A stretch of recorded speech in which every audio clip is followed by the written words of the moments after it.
하나님께서 우리에게 주시는 말씀 같이 공독하도록 하겠습니다. 로마서 2장 12절에서 16절까지 말씀입니다. 한 절씩 교독하도록 하겠습니다. 제가 먼저 읽도록 하겠습니다. 무릇 율법 없이 범죄한 자는 또한 율법 없이 망하고 무릇 율법 있고 범죄한 자는 율법으로 말미암아 심판을 받으리라. 하나님 앞에서는 율법을 본 자가 의인이 아니요 오직 율법을 행하는 자가 하심을 얻으리니.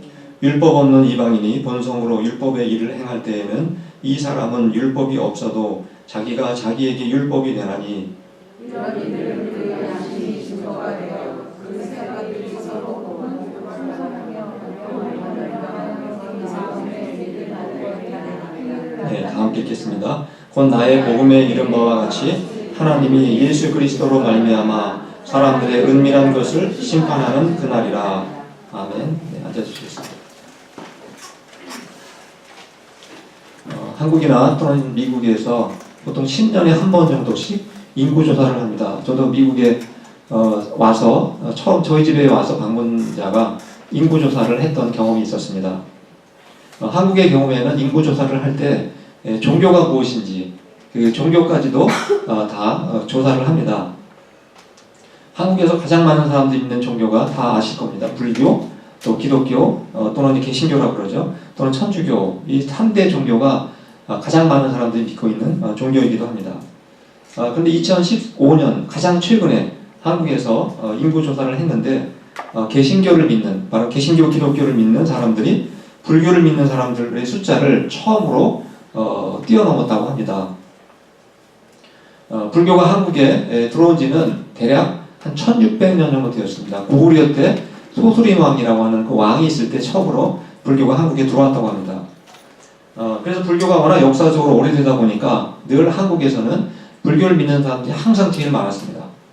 그런데 기독교가 들어온 지 130년 정도밖에 되지 않았는데 정말 놀라운 일이 발생한 것입니다. 제가 통계도 하나 잠깐 준비했는데 보시겠습니다. 앞에 바로 이것이 통계청, 공식적인 자료입니다. 2015년도에 발표했던 자료인데 여기 보시면 바로 제일 많은 종교인이 기독교인으로서 19.7%, 거의 20%에 해당이 되고 천주교가 거의 8%, 그러니까 두 개를 합치면 거의 30%에 가까운 사람들이 하나님을 믿고 있다는 겁니다. 그리고 한 5% 정도가 현재 이제 불교인으로 이렇게 통계조사가 나와 있습니다. 기독교, 그럼 우리가 많은 사람들이 믿고 있는 이 기독교의 핵심 가르침이 무엇이라고 알고 계십니까? 인간은 다 죄인이다 이렇게 가르치고 있습니다. 자기 스스로의 힘으로는 누구도 구원받을 수 없다 이렇게 기독교에서 가르치고 있습니다. 구원을 받으려면 정말 죄가 없으신 하나님의 아들 예수 그리스도께서 나의 죄를 위해서 죽으셨다는 사실을 믿어야만 구원을 받을 수 있다. 이것이 기독교의 핵심 가르침입니다. 이러한 기독교의 가르침은 어떤 사람들에게는 굉장히 거부감을 줍니다. 또 어떤 사람에게는 기독교를 조롱거리로 그렇게 만들기도 합니다. 예수를 믿어야만 구원을 받는다면 한국에 기독교가 들어온 지 130년밖에 안 됐는데 그럼 130년 전에 살았던 사람들은 어떻게 되는 것이냐 이런 질문을 할 수가 있습니다. 또 평생 동안 한 번도 복음을 들어보지 못한 사람들 이 지구상에 얼마나 많은데 어떻게 예수를 믿어야만 구원을 받을 수 있느냐 이러한 질문을 할 수가 있을 것입니다. 성경을 보시면 하나님께서는 마지막 날에 모든 사람들을 다 심판한다 이렇게 항상 성경에 말씀하고 있습니다. 그런데 하나님이 누구이신지 예수님이 누구이신지 전혀 들어보지도 못하고 죽은 사람들이 얼마나 많은지 모릅니다. 그런 사람들한테 너무나 억울하지 않겠습니까? 하나님이 불공평하다 이런 생각을 할 수도 있을 것입니다. 그래서 어떤 사람들은 사람이 죽고 나서도 두 번째 구원받을 수 있는 찬스, 기회가 있다 이렇게 가르치는 사람들이 있습니다. 또 그렇게 믿는 사람도 있기는 합니다. 그러나 우리가 성경을 전체적으로 이렇게 쭉 읽다 보면 일관되게 성경은 그렇게 말하지 않습니다.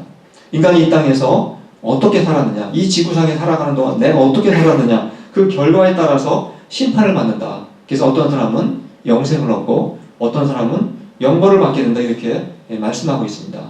그래서 성경에서는 죽은 다음에는 두 번 다시 기회가 없다고 그렇게 말씀하고 있습니다. 그래서 우리가 살아있는 동안 어떤 결정을 하느냐 하는 것은 너무나도 중요한 것입니다. 그럼 하나님은 마지막 심판날에 심판한다고 하셨는데 무엇을 대상으로 심판한다고 했습니까? 지난주에 잠깐 말씀을 드렸지만 하나님은 우리의 생각을 심판한다고 하지 않았습니다. 우리의 마음에 내가 무슨 마음을 품었는지, 무슨 생각을 하고 있는지 그걸 가지고 심판하는 것이 아니라 내가 무슨 행위를 했는지, 무엇을 행했는지를 가지고 심판하신다, 이렇게 말씀을 드렸습니다. 그래서 어떤 사람은 참고 선을 행하며 하나님의 영광과 존귀와 썩지 않은 향을 구하는 사람에게는 무엇을 주신다고 했습니까? 영생을 주신다고 했고, 또 이기심에 사로잡혀서 악을 행하는 사람에게는 영벌이 주어진다, 이렇게 말씀을 했습니다. 그런데 사람들이 내가 선을 행했는지 내가 악을 행했는지 어떻게 이것을 우리가 판단할 수가 있겠습니까? 선과 악의 기준이 무엇인지 내가 확실하게 알아야만 내가 착한 일을 했구나, 내가 나쁜 일을 했구나 알 수가 있지 않겠습니까? 근데 오늘 말씀을 보시면 사람들은 기독교의 복음을 듣지 않았다 할지라도, 하나님의 말씀을, 성경을 알지 못한다 할지라도 선과 악의 기준이 무엇인지 정도의 차이는 있지만 누구나 다 알 수 있다는 것입니다. 간단하게 요약해서 두 개의 단어를 통해서 한번 설명을 드리겠습니다. 다음 스크린 보시면 바로 하나님께서는 인간에게 양심과 율법을 주셔서 누구나 선이 무엇인지 악이 무엇인지 판단할 수 있는 그러한 기준을 우리에게 주셨다는 사실입니다. 여기서 두 번째, 율법이 어떤 것을 의미한다고 생각하십니까? 이 율법은 이 세상에서 만든, 국가에서 만든 법률을 말하는 것이 아닙니다. 성경에 기록된 하나님의 법, 바로 그것을 율법이라고 보통 얘기합니다. 그래서 보통 사람들은 구약 성경 전체를 율법의 책이다 이렇게 부르기도 합니다. 그러나 구약 성경 중에서도 모세오경, 창세기, 출애굽기, 레위기, 민수기, 신명기 이 5권의 책을 모세오경, 율법책이라고 보통 부르기도 합니다. 그리고 모세율법의 핵심은 또 무엇입니까? 그 중에서 핵심은 십계명입니다. 하나님은 특별히 이스라엘 백성들에게 모세를 통해서 율법을 책으로 기록해 주셨습니다. 그리고 그 중에서도 십계명은 어떻게 주셨죠? 책에다 기록해 주시지 않고 돌판에다가 하나님이 친히 기록을 해가지고 이스라엘 백성들에게 율법 십계명을 주셨습니다. 그럼 하나님께서는 왜 율법을 주신 것입니까?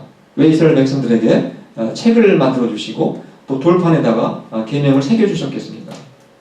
가장 중요한 첫 번째 이유는 율법을 지키라고 주신 것입니다. 당연히 율법을 지켜야 되니까 율법을 주신 것입니다. 그런데 하나님께서 단지 율법을 주신 이유가 지키라고만 주신 것만은 아니라는 사실입니다. 하나님이 왜 율법을 인간에게 주셨는지 그 이유가 로마서 7장 7절을 통해서 한번 확인해 보도록 하겠습니다. 제가 한번 읽어드리겠습니다. 율법으로 말미암지 않고는 내가 죄를 알지 못하였으니 곧 율법이 탐내지 말라 하지 아니하였더라면 내가 탐심을 알지 못하였으리라. 탐내지 말라, 이것이 10계명 중에 몇 번째 계명이죠? 10번째 계명입니다. 10번째 계명입니다. 바울은 자신이 율법을 배우기 전에는 탐을 내고 욕심을 부리는 것이 죄가 되지 않는다고 생각을 했다는 사실입니다. 근데 율법을 배우고 나서 율법을 배우고 나니까 욕심을 내는 것도 죄구나, 탐심을 품는 것도 죄라는 사실을 바울이 배우고 나서 깨달았다는 것입니다. 이 세상에 있는 모든 나라들은 미국이나 한국이나 어느 나라든지 국가에서 다 법을 만들어 지키게 합니다. 법의 종류가 얼마나 많은지 모릅니다. 국회에서 만드는 법률만 한국에서도 3,000, 4,000개가 넘습니다. 그러나 대통령령, 부령, 또 지방자치단체에서 만드는 법까지 하면 수만 개의 법을 가지고 있습니다. 우리가 그 법을 다 어떻게 알고 법을 지킬 수가 있겠습니까? 그래서 우리는 나도 모르게 법을 모르기 때문에 죄를 지을 때가 사실상은 많습니다. 그래서 새로운 직업이 생긴 것입니다. 바로 법 전문가인, 법을 설명해주고 법을 가르쳐주는 변호사의 도움이 우리에게 필요하게 된 것입니다. 즉 이 세상의 많은 법들은 우리가 그 법의 내용을 배우지 않는 한 어떤 행위가 죄인지, 어떤 행위가 죄가 아닌지 우리가 알 수가 없다는 겁니다. 저는 처음 미국에 와서 운전을 하면서 처음 제가 발견한 것은 바로 스탑 사인이었습니다. 한국에서는 멈춤이라고 사인이 있었는지 제가 기억이 안 나는데 미국은 어느 곳을 가나 도로를 다니다 보면 스탑 사인을 발견할 수가 있습니다. 스탑이니까 그냥 한 1초만 써도 되겠지 하고 만약에 그냥 1초만 쓰고 간다면 어떻게 되겠습니까? 걸리게 되고 벌금을 낼지도 모릅니다. 제가 스탑 사인에 대한 좀 법규를 찾아보니까 3초에서 5초 정도는 스탑을 하고 있어야만 그게 법을 지킨 거라고 하는 것입니다. 그러니까 우리가 1초, 2초만 해도 법을 어긴 거라는 걸 알 수가 있습니다. 이렇게 작은 것도 우리가 법을 모르면 나도 모르게 법을 어길 수가 있다는 사실입니다. 그래서 우리는 법을 열심히 배워야 되고 또 때로는 전문가의 도움이 필요하다는 사실입니다. 유대인들도 마찬가지입니다. 유대인들에게도 모세 오경은 굉장히 많은 양입니다. 그래서 그들은 어릴 때부터 모세 율법을 철저하게 배웁니다. 내용을 배울 뿐만 아니라 어릴 때부터 모세 오경을 머리에 다 암송하게 만듭니다. 그래서 13살이 되면 어른이 되는데 성인식 할 때 유대인들의 경우에는 모세 율법을 암송을 하고 또 어른들을 앞에 모셔놓고 설교까지 하게 됩니다. 그렇게 철저하게 율법의 교육을 받습니다. 근데 여기서 우리는 한 가지 이제 의문이 생길 수가 있습니다. 하나님은 왜 율법을 우리 모든 사람들에게 주시지 않고 유대 민족한테만 주셨느냐 하는 것입니다. 그래서 하나님은 참 불공평하시다. 왜 그 좋은 법을 알아야 되는데 유대인들한테만 주셨을까? 이런 의문이 생길 수가 있습니다. 그런데 오늘 읽었던 말씀을 보시면 꼭 그렇지만 않다. 율법을 내가 갖고 있지 않다는 것이 꼭 불리하지 않을 수도 있다는 사실을 발견하게 됩니다. 로마서 2장 14절에서 15절 말씀을 한번 보시겠습니다. 제가 천천히 한번 읽어드리도록 하겠습니다. 율법 없는 이방인이 본성으로 율법의 일을 행할 때에는 이 사람은 율법이 없어도 자기가 자기에게 율법이 되나니 이런 이들은 그 양심이 증거가 되어 그 생각들이 서로 혹은 고발하며 혹은 변명하여 그 마음에 새긴 율법의 행위를 나타내느니라. 유대인들과 달리 이방인들, 우리 같은 사람은 이방인이라고 하지 않습니까? 이방인들의 경우에는 비록 모세 율법과 같은 책으로 기록된 율법을 가지고 있지는 않지만 우리 이방인들에게는 우리의 마음에 무슨 법이 들어있다고 했습니까? 양심의 법이 우리 안에는 하나님께서 이미 주셨다는 것입니다. 기록된 책은 아니지만 우리 마음속에 양심이라는 것을 새겨주셨다. 이렇게 말씀하고 있습니다. 물론 이 말씀을 듣고 우리가 오해해서 안 됩니다. 그럼 유대인들한테는 양심이 없느냐? 양심이 없어서 그들에게 대신 율법식을 준 거냐? 결코 그렇지 않습니다. 유대인들에게도 양심은 똑같이 있지만 그들에게 율법을 더해 주신 것입니다. 물론 율법을 왜 더해 주셨는지에 대한 그 이유와 목적은 나중에 또 설명드릴 기회가 있으면 그때 하도록 하겠습니다. 그래서 그 유대인들이나 이방인이나 다 양심을 가지고 있지만 유대인들에게는 율법이 더 있다. 그러나 이방인인 우리도 비록 율법은 없지만 우리도 율법과 같은 그 양심을 가지고 있다는 것을 알 수가 있게 됩니다. 그래서 이방인들도 유대인들과 같이 선이 무엇인지, 악이 무엇인지, 죄가 무엇인지 다 판단할 수가 있다는 것입니다. 여러분들이 어릴 때 교회를 다니지 않거나 또 성경을 몰랐던 시절에도 살인이 죄인지 또 도둑질이 죄라는지 거짓말이 죄라는 것들은 아마 우리가 교회를 다니기 전에는 다 누구나 알았을 것입니다. 이처럼 인간은 누구나 기본적으로 선과 악을 판단할 수 있는 양심을 가지고 있기 때문에 하나님께서 마지막 심판날에 누구나 자기가 행한 대로 심판하실 때 누구나 심판을 받을 수밖에 없다는 겁니다. 나는 심판을 안 받아도 괜찮다라고 하나님께 변명할 수 없다는 겁니다. 나는 율법이 없지 않습니까? 나는 율법을 모르기 때문에 죄를 지을 수밖에 없었습니다라고 아무리 변명해도 소용이 없다는 것을 우리가 알 수가 있게 됩니다. 그래서 바울은 마지막 심판날에 유대인하고 이방인들에게 어떤 일이 있게 될지 자세하게 한 문장으로 우리에게 설명해 주고 있습니다. 바로 그 말씀이 로마서 2장 12절 말씀입니다. 한번 같이 읽어보도록 하겠습니다. 시작.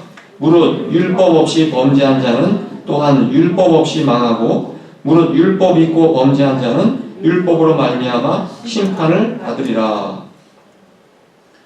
이방인들의 경우에 유대인들처럼 우리가 율법을 갖고 있지는 않다 할지라도 우리의 양심에 따라서 우리는 심판을 받게 된다는 것입니다. 내가 생각하는 선과 악의 기준에 따라서 심판을 받는다는 것입니다. 유대인들의 경우는 어떻습니까? 유대인들은 양심으로 뿐만 아니라 더 엄격하게 율법에 따라서 심판을 받게 되는 것입니다. 어떤 면에서는 똑같은 죄를 지어도 유대인들이 더 벌이 클 수도 있다는 사실입니다. 그래서 마지막 심판날에 나는 무엇이 죄인지 몰랐다 이렇게 변명해도 아무런 소용이 없다는 것을 알 수가 있게 됩니다. 이렇게 하나님께서 우리에게 누구나 양심을 주셔서 선과 악을 판단할 수 있는 그런 능력을 주셨다고 말씀을 드렸습니다. 근데 여러분, 우리 주변에 있는 사람들을 관찰을 하다 보면 가끔 정말 양심이 없는 사람처럼 보이는 사람들이 많지 않습니까?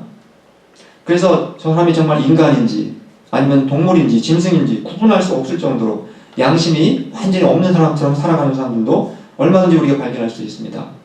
가장 극단적인 예를 든다면 히틀러라든가 김정은 같은 사람은 전혀 양심이 없는 사람처럼 보이기도 합니다.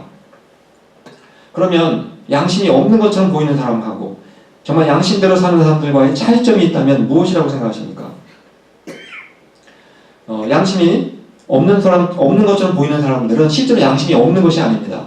양심은 가지고 있지만 그 양심이 계속해서 더러워지고 또 양심의 기능이 상실되었기 때문에 양심이 없는 것처럼 보이는 것입니다. 이러한 사람을 성경에서는 양심이 화인 맞았다 이렇게 표현하고 있습니다. 양심이 없는 것이 아닙니다. 양심이 완전히 딱딱해졌다 그런 말씀을 하고 있는 것입니다. 그래서 양심은 누구에게나 있지만 양심은 더러워질 수 있는 것이구나. 그리고 양심의 기능이 완전히 정지될 수 있구나. 그런 것들을 우리가 알 수가 있게 됩니다. 그래서 양심이 더럽혀지고 양심이 화인을 맞게 되면 죄가 죄인지는 알게 됩니다. 죄가 죄인지는 알지만 죄를 지어도 전혀 심장이, 가슴이 두근두근한 이런 반응을 갖지 않게 됩니다. 그리고 전혀 양심의 가책을 느끼지 않게 된다는 사실입니다. 이러한 양심을 가진 사람을 성경에서 뭐라고 부릅니까? 마음이 강박하다 또는 마음이 딱딱하다 이렇게 표현하는 것입니다. 양심이 무뎌지고 강박해지고 딱딱해지면 아무리 율법책을 열심히 배우고 십계명을 달달달 외워도 그 양심은 전혀 깨끗해지지 않는다는 사실입니다. 오히려 그러한 양심을 갖고 있게 되면 하나님의 율법, 성경책을 자신의 이기적인 욕심을 위해서 이용수단으로 삼을 수도 있다는 사실입니다. 그래서 모세오경을 가지고 있고 어릴 때부터 율법 교육을 철저하게 받았던 이스라엘 사람들도 그들의 양심이 더러워지고 마음이 강박해지다 보니까 결국은 어떻게 되었습니까? 우리가 구약 성경을 읽다 보면 이스라엘 역사의 마지막은 멸망으로 끝이 납니다. 나라가 망하게 되었고 그리고 백성들은 전 세계로 뿔뿔이 흩어지게 됩니다. 지난주에 저는 뉴욕에 그 큰아이 이제 졸업식에 갔다 왔습니다. 졸업 입학할 때도 갔다 오고 이제 졸업 때 2번을 이제 갔다 오게 되었는데 그때나 지금이나 똑같은 것을 발견할 수 있었습니다. 왜 이렇게 유대인들이 많은지 모르겠습니다. 뉴욕에 가면 이제 그 키파라고 요만한 손바닥만한 그 빵모자 같은 모자를 쓰고 다니는 사람들은 다 유대인들입니다. 학교에도 보니까 유대인 부모들을 많이 발견할 수가 있었습니다. 무려 뉴욕주에만 600만인가 그 정도의 유대인들이 살고 있다고 합니다. 거기서는 교회를 개척하려면 유대인이 만든 회당을 빌려야 할 정도로 그렇게 회당도 많고 유대 나라인 것처럼 느껴질 때가 있다고 합니다. 근데 그들이 근데 이스라엘의 본토에는 한 600만이 살고 있는데 이스라엘보다 본토 바깥에 살고 있는 유대인들이 훨씬 많다는 겁니다. 거의 한 3배 정도의 사람들이 나라 바깥에 살고 있는 것을 우리가 알 수가 있습니다. 왜 그들이 그렇게 뿔뿔이 흩어져서 전 세계에 흩어져 살고 있는 것이겠습니까? 아까 말씀드린 것처럼 그들은 모세를 통해서 정말 은혜의 그 놀라운 율법을 가지고 있었지만 그들의 양심이 더러워지고 또 마음이 강박해져서 선을 행하기보다는 악을 행하고 또 우상을 섬기다가 망했기 때문에 그들이 지금 뉴욕에 가서 살고 있는 것입니다. 물론 오늘날 유대인들이 잘 되었지만 사실 그 근본 원인을 따지고 보면 바로 그러한 원인이 있다는 사실입니다. 그래서 사실 내가 율법을 가지고 있느냐, 내가 율법을 가지고 있지 않느냐, 또 내가 율법을 배웠느냐, 율법을 배우지 못했느냐 하는 것보다 더 중요한 것이 있다는 것입니다. 무엇이겠습니까? 바로 더러워지고 그리고 더러워진 그 양심을 깨끗하게 씻어서 선한 양심으로 회복하는 것, 그것이 더 중요하다는 것입니다. 율법을 가지고 있는 유대인이라 할지라도 양심이 깨끗하게 회복되지 못하면 율법을 가지고 있는 것이 아무 소용이 없다는 것입니다. 반대로 율법을 배우지 못했고 또 율법을 갖고 있지 못한다 할지라도 깨끗한 양심을 가지고 있는 사람은 율법을 갖고 있는 사람보다 훨씬 더 깨끗하고 의로운 삶을 살아갈 수가 있다는 사실입니다. 아까 제가 기독교 복음의 핵심에 대해서 말씀을 드린 적이 있습니다. 기독교 복음의 핵심이 무엇이었습니까? 우리가 예수님을 믿으며 구원을 받는다는 겁니다. 또 하늘나라에 들어간다 이렇게 말씀하기도 합니다. 그런데 우리가 복음을 믿으면 그것뿐이겠습니까? 우리가 예수님을 믿게 될 때 우리에게 나타나는 또 중요한 그러한 변화가 있습니다. 그 변화가 무엇이겠습니까? 바로 우리가 예수님을 믿게 되면 구원을 받는다, 천국에 간다, 그것뿐만 아니라 우리의 양심이 깨끗하게 회복이 된다는 것입니다. 즉 양심이 정상적으로 기능을 한다, 워킹을 하기 시작한다. 그것이 바로 복음을 믿고 나타난 결과라는 거고 변화라는 사실입니다. 만약 어떤 사람들이 기독교의 복음을 받아들이고 그걸 믿었고 기독교인이 되었다고 말하면서도 양심이 전혀 변화되지 않고 믿기 이전보다 더 양심이 더러워지고 더 마음이 강팍해진다면 정말 그 사람이 진정한 그리스도인이 되었을지 우리는 의문을 가질 수밖에 없다는 사실입니다. 왜냐하면 기독교 복음을 정말 받아들이는 사람에게 나타나는 가장 중요한 변화가 바로 깨끗한 양심으로 회복이 되는 것이기 때문에 그런 것입니다. 바로 이 말씀이 히브리서에서 히브리 저자가 우리에게 말씀하고 있습니다. 히브리서 9장 14절 말씀을 같이 한번 읽어보도록 하겠습니다. 시작. 하물며 영원하신 성령으로 말미암아 흠 없는 자기를 하나님께 드린 그리스도의 피가 어찌 너희 양심을 죽은 행실에서 깨끗하게 하고 살아계신 하나님을 섬기게 하지 못하겠느냐. 예수님을 믿고 예수님의 십자가의 보혈로 죄사함을 받고 깨끗해진 사람이라면 어떻게 깨끗한 양심을 가지고 살지 않을 수가 있겠느냐라고 반문하고 있는 것입니다. 너무나 당연하다고 이렇게 말씀하고 있습니다. 우리가 예수님을 믿게 되면 제일 먼저 우리의 양심이 깨끗해지는 것입니다. 그러나 그것으로 우리가 만족해서는 안 됩니다. 왜 그렇습니까? 우리가 살아가는 이 세상이 깨끗한 세상이 아니기 때문에 우리는 계속해서 우리의 양심을 깨끗하게 만들어가기 위해서 또한 노력을 해야 됩니다. 그 말씀이 베드로 전서 3장 16절에 기록되어 있습니다. 이 말씀 다 같이 한번 읽어보도록 하겠습니다. 시작. 선한 양심을 가지라. 이는 그리스도 안에 있는 너희의 선행을 욕하는 자들로 그 비방하는 일에 부끄러움을 당하게 하려 함이라. 우리가 신자가 되었을 뿐만 아니라 신자가 된 이후에도 선한 양심을 갖기 위해서 노력하고 힘써라 이렇게 말씀하고 있습니다. 그래서 우리가 말씀도 열심히 읽는 것이고 또 기도 생활도 해야 되는 것이고 또 우리가 이렇게 예배에 참석해서 하나님께 예배를 드리는 것도 우리가 선한 양심을 끝까지 갖고 우리가 살아가기 위해서 이렇게 하는 것입니다. 제가 오늘 말씀을 통해서 하나님이 인간에게 주신 본성이 무엇인지 말씀드렸습니다. 근데 바울은 하나님이 인간에게 주신 본성을 두 가지로 우리에게 이미 말씀해 주셨습니다. 로마서 1장에서도 한번 얘기했고 오늘 로마서 2장을 통해서도 우리에게 말씀을 해 주셨습니다. 그걸 두 개의 단어인데 제가 간단하게 설명을 한번 풀어드리겠습니다. 바로 이 하나님이 인간에게 주신 본성이 두 가지가 있습니다. 하나는 신존재라는 의식이 있고 또 하나는 오늘 말씀드린 양심이라는 것입니다. 신존재라는 건 무엇이겠습니까? 사람들은 신이 존재한다. 하나님이 살아계시다. 이런 생각들을 다 무의식적으로 한다는 것입니다. 그래서 아무리 아프리카의 미개한 종족이라 할지라도 다 그들도 종교를 가지고 있습니다. 신을 믿고 있습니다. 그리고 과학이 발달한 미국에 신을 믿는 사람이 없습니까? 더 많은 사람들이 여전히 신을 믿고 또 종교를 가지고 있는 사람들이 훨씬 많습니다. 근데 문제가 무엇입니까? 문제는 사람들이 우주 만물을 창조하신 참 하나님을 섬기는 것이 아니라 바로 거짓된 신을 믿거나 우상을 만들어서 그것을 하나님으로 생각하고 믿기 때문에 그것이 문제라는 것입니다. 그러나 인간에게는 여전히 신존재라는 이 의식, 본성을 가지고 있다는 것입니다. 두 번째 하나님이 주신 본성, 지금까지 쭉 말씀드린 것입니다. 바로 양심을 하나님은 인간에게 본성으로 심어주셨습니다. 그래서 사람들은 나름대로 무엇이 선이고 무엇이 악인지 무엇이 죄인지 나름대로 딱 판단할 수 있는 능력을 가지고 있다는 것입니다. 그래서 자기 스스로도 양심에 어긋나는 행동을 하게 되면 누구나 대체적으로 죄책감을 가지고 살아가게 됩니다. 그래서 모세율법을 모르고 십계명을 들어본 일이 없다 할지라도 이러한 양심이라는 본성이 있기 때문에 선과 의와 죄에 대해서 나름대로 분별할 수가 있다는 것입니다. 그런데 문제가 무엇이겠습니까? 다 양심은 갖고 있고 다 양심은 누구나 갖고 있지만 문제는 양심이 더러워지고 그리고 강팍해져서 죄를 짓고도 죄가 죄인지 모르고 또 전혀 양심의 가책을 느끼면서 괴로워하지 않는다는 것, 그것이 문제라는 것입니다. 그래서 사람들은 비록 하나님의 율법을 모르고 나는 기독교의 복음을 듣지 못했다 이렇게 주장한다 할지라도 마지막 심판날에 나는 몰라서 죄를 지었으니까 나는 죄에 대한 책임이 없습니다 이렇게 하나님께 변명할 수가 없다는 사실입니다.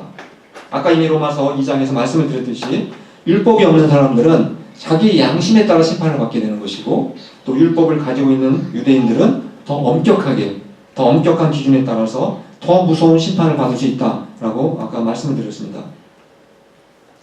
로마서 그러니까 1장부터 16장까지 쭉 기록이 되어 있는데, 로마서의 가장 중요한 핵심 구절은 이미 우리가 1장을 설교할 때 이미 말씀을 드렸습니다. 바로 로마서 1장의 초반에 보면은 로마서의 주제가 나오는데, 바로 복음은 인간을 구원하는 하나님의 능력이다 이렇게 선포하고 있습니다. 복음은 능력이라는 것입니다. 구원하는 능력이 있다고 했습니다. 그럼 이 말씀을 여러분 혹시 잘못 이해하시면 안 됩니다.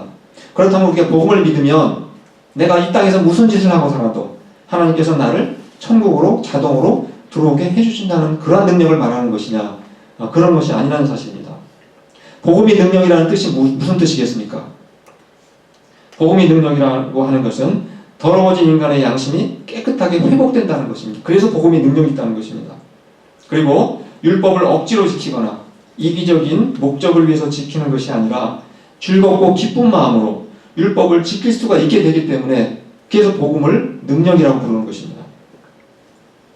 아까 제가 처음에 한국의 인구조사를 한 결과 어느 종교를 믿는 사람이 가장 많은지 그 통계표를 제가 아까 보여드린 적이 있습니다. 처음으로 기독교가 불교인을 뛰어넘어 1위를 했다고 말씀드렸습니다. 얼마나 자랑스러운 일이겠습니까? 130년의 역사밖에 안 된 기독교가 한국에서 가장 많은 종교인을 거느리고 있다는 것은 정말 대단한 일이 아니라고 볼 수가 없는 것입니다. 그러나 그 많은 기독교인들이 정말 복음의 능력을 경험하고 양심이 회복되어서 깨끗한 양심으로 살아가지 못한다면, 기독교인이 아무리 많은들, 한국 사람들이 다 기독교인이 된다 한들 그것이 무슨 자랑거리가 될 수가 있겠습니까? 교회를 다니는 종교인으로서의 기독교인의 수는 많을지 모르지만 아마 참 신자의 수는 정말 적을지도 모릅니다. 또 유대인들도 자랑거리가 많습니다. 유대인들은 자신들이 모세 율법을 갖고 있다는 것, 구약 성경을 갖고 있다는 것을 정말 자랑스럽게 생각합니다. 또 그들에게는 또 자랑거리가 있습니다. 그들에게는 뛰어난 조상들을 많이 두고 있습니다. 아브라함이라든가 또 여호수아, 모세, 또 다윗, 이렇게 위대한 조상들을 가지고 있습니다. 그들은 그것들을 자랑거리로 생각을 합니다. 그러나 그들이 그런 것을 아무리 자랑한다 할지라도 유대인들이 그들의 양심이 더러워지고 또 그들이 자랑하는 율법을 무시하며 산다면 그건 자랑거리가 될 수 없는 것입니다. 오히려 더 무거운 심판을 받을 수밖에 없다는 사실을 우리가 발견할 수가 있게 됩니다. 그래서 결국은 유대인들은 전 세계 심판을 받고 흩어지지 않았습니까? 혹시 여러분들은 어떤 것을 자랑거리로 생각하면서 날마다 살아가고 계십니까? 단지 내가 교회를 오래 다닌 것은 자랑거리라고 생각하십니까? 아니면 내가 성경을 많이 배웠고 성경 지식이 많은 것이 혹시 자랑거리라고 생각하십니까? 아니면 나는 기독교 집안에서 자랐기 때문에 그것이 자랑스러우십니까? 또 나는 교회를 다니면서 많은 축복을 받아서 이것이 너무 자랑스럽다 이렇게 생각하실 수도 아마 있을 것입니다. 이런 것들이 자랑거리가 아니라는 것은 아닙니다. 다 자랑할 만한 내용들이기는 합니다. 그러나 우리가 복음을 믿고 이 복음의 능력을 경험하지 못하고 살아간다면 그것이 무슨 자랑거리가 될 수 있느냐는 것입니다. 우리가 그런 것들을 가지고 있다 할지라도 내가 깨끗한 양심을 가지고 살아가려고 노력하지 않고 살아간다면, 또 내가 하나님의 율법을 억지로 지키고 기쁜 마음으로 지키지 않고 살아간다면, 또 내 양심이 굳어지고 딱딱해져 간다면 그 자랑거리들이 나한테 무슨 소용이 있느냐 하는 것입니다. 저는 저희 모든 성도님들이 날마다 말씀을 읽고 묵상하시고 또 기도 생활을 열심히 하시고 또 예배에 참석하시면서 또 성도의 규례를 나누시면서 우리의 양심이 더욱 깨끗해지고 더욱 청결해지고 또 즐겁고 기쁜 마음으로 하나님이 우리에게 주신 율법을 정말 실천하는, 그래서 하나님께 영광을 돌릴 수 있기를 바랍니다. 율법의 핵심은 하나님 사랑하고 이웃을 사랑하는 것입니다. 우리가 복음의 능력을 경험하게 되면 우리가 기쁘고 즐거운 마음으로 하나님도 사랑하게 되고 이웃도 사랑하면서 우리가 그렇게 주님의 복을 누리며 살아갈 수가 있다는 사실입니다. 저희 모두 그러한 삶을 살아가실 수 있기를 간절히 축원합니다. 말씀을 기억하시면서 우리 찬송 먼저 부르시고